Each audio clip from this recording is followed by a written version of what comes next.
Joanna Baillie, September 11, 1762, February 23, 1851, was a Scottish poet and dramatist. Baillie was very well known during her lifetime and, though a woman, intended her plays not for the closet but for the stage. Admired both for her literary powers and her sweetness of disposition, she hosted a literary society in her cottage at Hampstead. Citation needed, Baillie died at the age of 88, her faculties remaining unimpaired to the last. Biography. Baillie was born in 1762. Her father, Reverend James Baillie, c. 1722 to 1778, was a Presbyterian minister and briefly, during the 2 years before his death, a Professor of Divinity at the University of Glasgow. Her mother Dorothea Hunter, c. 1721 to 1806, was a sister of the great physicians and anatomists, William and John Hunter. The Baillies were an old Scottish family, and claimed among their ancestors the Scottish patriot Sir William Wallace. Joanna Baillie was the youngest of 3 children. She had had a twin sister, but this child had died unnamed a few hours after her birth. Baillie grew up in close companionship with her sister, Agnes, 1760 to 1861, and brother, Matthew Baillie, 1761 to 1823, who became a celebrated London physician. Baillie's early years were marked by a passion for the outdoors. Uninterested in books, she preferred playing in the garden, riding her pony, splashing on the banks of the River Clyde, and listening to ghost stories by the fireside. Baillie's own gift for narrative invention revealed itself early in stories told to her companions or acted out in impromptu amateur dramatics. In 1769 the Baillies moved from Bothwell to Hamilton, South Lanarkshire, where Reverend Baillie had been appointed to the collegiate church. A few years later, at the age of 10, Joanna Baillie was sent to Glasgow to attend a boarding school known for transforming healthy little hoydens into perfect little ladies, Carswell 266. Her intellectual and artistic faculties were here stimulated, and she displayed a talent for drawing, considerable musical ability, and a love of mathematics. Above all, however, was her facility in the writing and acting of plays. It was in Glasgow that she visited the theatre for the first time, kindling a passion which was to continue for the rest of her life. With the death of their father in 1778, the Baillie family found themselves with little to live on. Matthew Baillie went to Balliol College, Oxford, following in his uncle's footsteps in the study of medicine. Mrs. Baillie and her daughters retired to Long Calderwood, her family home near East Kilbride, where they led quiet lives as country gentlewomen. Dr. William Hunter of Windmill Street, London, died in 1783, leaving Matthew Baillie his house and private museum collection, which is now the University of Glasgow's Hunterian Museum and Art Gallery. The following year Joanna, Agnes, and their mother moved to London to keep house for Matthew. There Joanna Baillie had access to literary society through her aunt Anne Hunter, the wife of Dr. John Hunter. Anne Hunter was a poet of some renown and the hostess of a salon, which included among its circle Fanny Burney, Elizabeth Carter, and Elizabeth Montagu. Encouraged by her aunt's example, Baillie began to write poetry. While at Windmill Street, Baillie also began seriously writing drama. She had a ready supply of books and studied the French authors Corneille, Racine, Molière, and Voltaire, as well as Shakespeare and the older English dramatists. In 1791, Matthew Baillie married Sophia Denman, the daughter of a leading obstetrician, and relocated to the more fashionable Grosvenor Street. Mrs. Baillie and her daughters settled, after 2 or 3 moves, in Colchester. There, Joanna Baillie conceived the idea of her great work, the plays on the passions. By 1802 Joanna Baillie had moved from Colchester to Hampstead, then on the outskirts of London, where she and her sister passed the remainder of their lives. In 1806 Mrs. Baillie died. The two sisters, having inherited a small competence from their uncle Dr. William Hunter, chose not to marry. They were on intimate terms of friendship with many eminent figures in the arts and sciences, and were sociable, hospitable, and much admired and visited. Annalita Sharbald and Lucy Aiken were neighbors and close friends, and Sir Walter Scott was a regular correspondent with whom Joanna Baillie stayed in Scotland and who visited her whenever he was in London. In 1823, Baillie's much-loved brother Matthew died. His children and grandchildren continued to display the affection and pride in their aunt's achievements which had always marked the family. As she reached her 70s, Baillie experienced a year-long period of unusual ill health which left her too weak to keep up her correspondence. However, she recovered and returned to her work.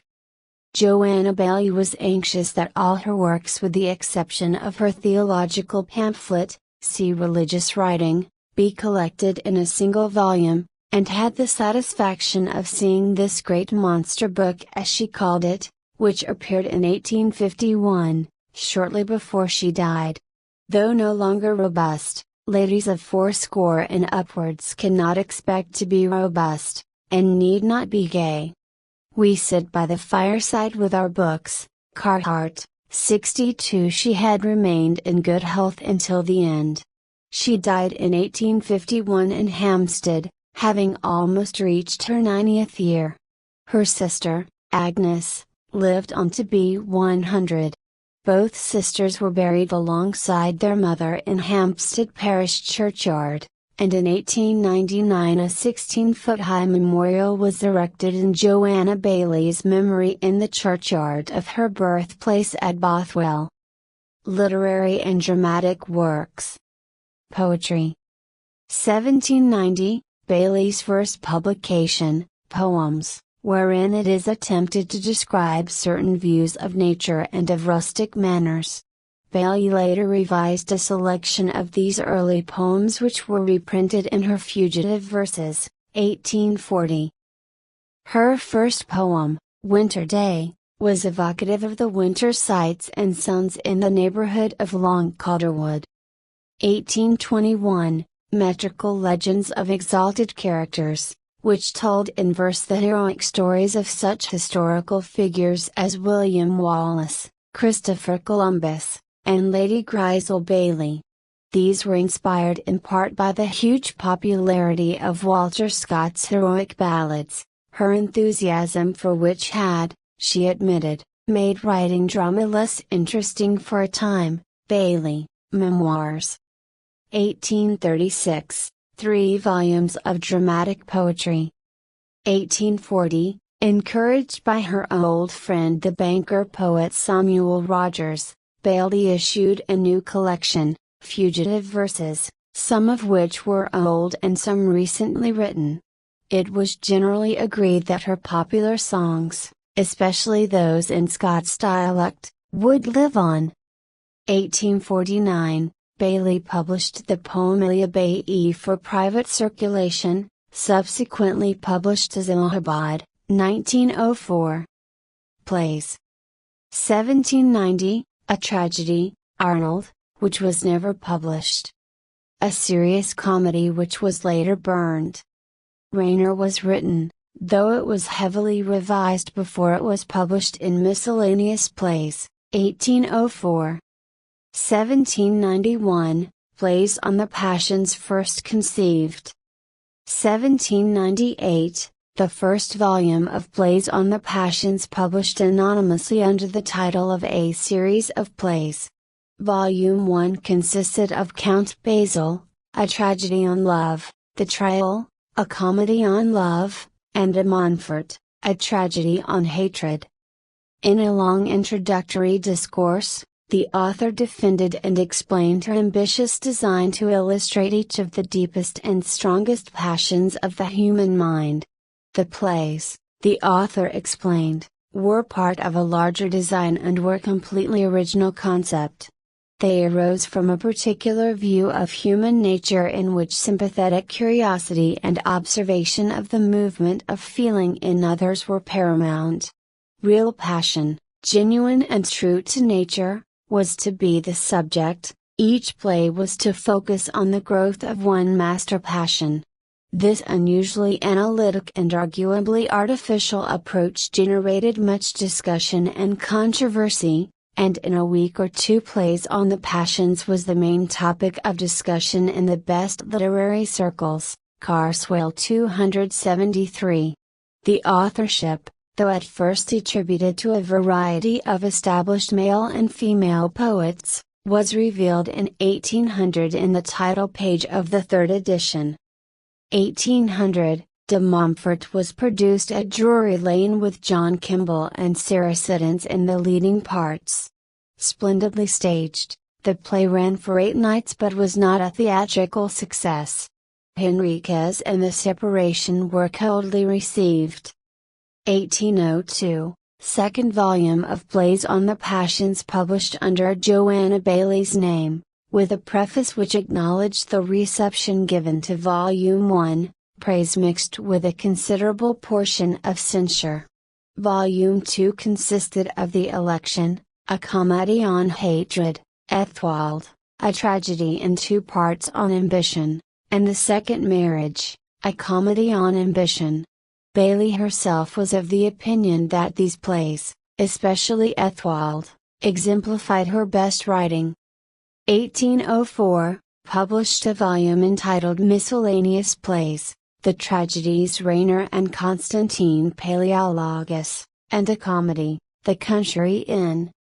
1810, the Scottish-themed family legend, produced at Edinburgh under the enthusiastic patronage of Sir Walter Scott, had a brief though brilliant success. It included a prologue by Scott and an epilogue by Henry Mackenzie. Its success encouraged the managers of the Edinburgh Theatre to revive De Montfort, which was also well received. 1812, third and final volume of Plays on the Passions published. It consisted of 2 Gothic tragedies, Aura and the Dream, a comedy, The Siege, and a serious musical drama, The Beacon. The tragedies and comedy represented the passion of fear, while the musical drama represented hope. Introducing what she described as probably the last volume of plays I shall ever publish, she went on to explain that it was her intention to complete her project by writing further dramas on the passions of remorse, jealousy, and revenge, but she did not intend to publish them since publication had discouraged stage production. 1815, The Family Legend produced at Drury Lane, London. 1821, De Montfort produced at Drury Lane, London, with Edmund Kean in the title role. Constantine Palaeologus, though written with John Kemble and Sarah Siddons in mind, was declined by Drury Lane. It was produced at the Surrey Theatre as a melodrama, Constantine and Valeria, and, in its original form, at Liverpool, Dublin, and Edinburgh. 1836, 3 volumes of miscellaneous plays published. They included, along with 9 other new plays, the continuation of Plays on the Passions promised earlier, a tragedy and comedy on jealousy and a tragedy on remorse. Their publication created a stir, and critics were almost universally enthusiastic and welcoming. Fraser's magazine declared, "Had we heard that a must play of Shakespeare's, or an early, but missing, novel of Scott's, had been discovered, and was already in the press, the information could not have been more welcome." Fraser's Magazine, 236. Baillie's reputation does not rest entirely on her dramas. She also authored poems and songs admired for their great beauty. Considered the best of them are the lines to Agnes Baillie on her birthday, The Kitten, to a Child, and some of her adaptations of Scottish songs, such as Wood and Mary Dana. Scattered throughout the dramas are also some lively and beautiful songs, The Chwolf and the Crow and Ora, and the Lover's Song in The Phantom.